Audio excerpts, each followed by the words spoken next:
النجاح حسب رأيك كي تبلغ النهائي.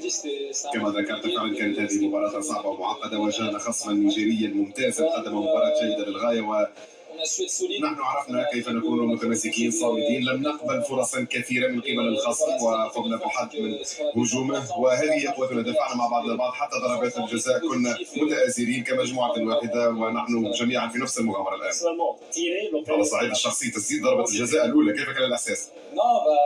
حسنا ضرب بالتأكيد، ولكن أعتقد أن الأسوأ هو أن يكون هناك ندم لاحقا أن لا تحاول على الأقل. لذا عندما يجب أن تقوم بشيء ما لا تفكر كثيرا ما فعله، هذا ما فعلته. الآن السنغال، كيف ترى هذا الخصم الذي لم يلعب 120 دقيقة مثلكم؟